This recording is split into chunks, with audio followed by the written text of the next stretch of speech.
In a quiet village bordered by a forest called Thornwood, there stood a tall grey manor with twisting ivy crawling up its stone walls. The villagers whispered that the house had once been full of music and laughter. It had, before sorrow came. Inside that manor lived a girl named Elara. She was 16, kind-hearted, and gentle in speech, with curious eyes that always seemed to search for something brighter than the room she stood in.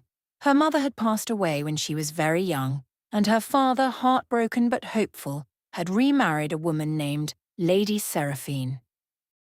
Lady Seraphine was beautiful in a sharp, glittering way. Her gowns shimmered. Her voice was soft and polished, but beneath her elegance lived something colder than winter. At first, Seraphine pretended kindness. She smiled too wide. She touched Elara's shoulder too lightly. But after Elara's father left often on long business journeys, the smiles faded. And the coldness began. The locked attic. Elara, Lady Seraphine said one morning, her voice smooth as glass, I believe it's time you became useful. From that day forward, Elara was no longer treated as a daughter of the house. She rose before dawn to scrub floors and polish silver. She ate after everyone else. Her dresses were replaced with plain grey cotton. But the worst thing in the manor was not the chores. It was the attic. Seraphine kept the attic locked. Every night strange thuds echoed from above. Sometimes whispers slithered through the ceiling beams. And sometimes Seraphine climbed the narrow stairs carrying small bottles filled with glowing liquid. Elara once asked, Stepmother, what is in the attic? Seraphine's eyes turned sharp. Nothing that concerns you. But Elara had her mother's courage, and courage does not sleep easily beside secrets. A dangerous discovery. One stormy evening, lightning cracked across the sky, and Seraphine rushed from the house in a flurry of dark velvet, leaving in her haste the attic key on the hallway table. Elara stared at it. Her heart pounded. She knew she should not, but she also knew she must. The attic door creaked open like it had been waiting.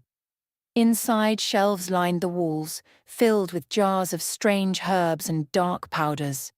At the centre stood an enormous mirror framed in black iron twisted like thorns. And in that mirror, Elara saw not her reflection, but Seraphine's. Seraphine was speaking. Soon, her stepmother's voice whispered from the glass, the girl's spirit will weaken. The draught in her tea works slowly. When she is frail enough, Thornwood will belong to me alone. Elara stumbled back, her breath catching.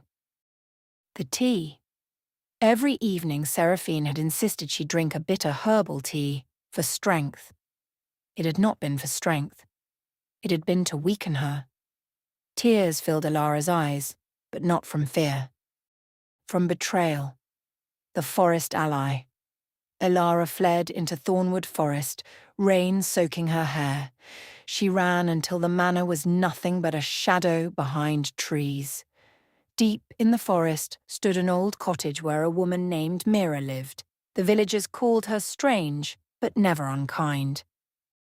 Mira opened the door before Elara could knock. I wondered when you would come, she said gently. You knew, Elara whispered. Mira nodded. Your stepmother's ambition is louder than thunder, but dark magic always leaves a trail. Inside the cottage, warmth and herbs scented the air. Mira handed Elara a cup. This one will truly strengthen you, she said, not harm you. Elara drank and warmth spread through her limbs like sunlight. She plans to take everything, Elara said. The house, my father's land, even me. Mira's eyes darkened. Then we must outwit her. The final scheme. Seraphine returned to find Elara waiting calmly at the dinner table. How lovely, Seraphine said coolly. You look well. I feel well, Elara replied. That night, Seraphine brought the usual tea. Elara pretended to drink. Seraphine smiled in satisfaction. The next morning, Seraphine announced dramatically, "Oh dear, Elara looks so pale. Perhaps she should rest in the attic room. The air is isolated there." Elara allowed herself to be led upstairs. The moment the door shut, Seraphine turned the key and laughed softly. "At last," she whispered, "by sunrise, the mirror will take the lust of your strength." But Seraphine did not know that Mira had prepared Elara well. The mirror began to glow. Shadows curled from its frame, reaching toward Elara. Elara stood tall. "You cannot take what is not yours," she said firmly. Instead of fear, she felt courage rise inside her like fire. Mira had told her the truth. The mirror fed on weakness, but it shattered in the presence of strength. Elara stepped forward, meeting her reflection boldly. "You have no power over me." The mirror shrieked, a sound like cracking ice, and splintered into 1,000 harmless fragments. Below, Seraphine felt the magic snap like a broken thread. She rushed upstairs. "What have you done?" she demanded. Elara stood calmly amid glittering shards. "I ended what you began." Without the mirror's power, Seraphine's illusions faded. The glamour that made her seem untouchable melted away. She looked smaller, angrier, ordinary, and powerless. Truth revealed. Just then, the front doors of Thornwood Manor burst open. Elara's father had returned unexpectedly, having heard troubling rumours in the village. He climbed the stairs to find the shattered attic and his trembling wife. Seraphine tried to spin her tale, but Mira had come too, carrying the broken black iron frame as proof. And the servants, long mistreated, finally spoke the truth. The bitter tea, the locked attic, the strange mirror. Seraphine's lies unravelled like rotten thread. Her ambition had been her own undoing. With no magic left and no allies remaining, she was sent away from Thornwood, her power gone, her schemes ended. Victory. The manor slowly filled with light again. Elara restored the attic into a place of music and books. Windows were opened, curtains drawn wide, laughter returned to the halls. Her father apologized deeply for not seeing sooner.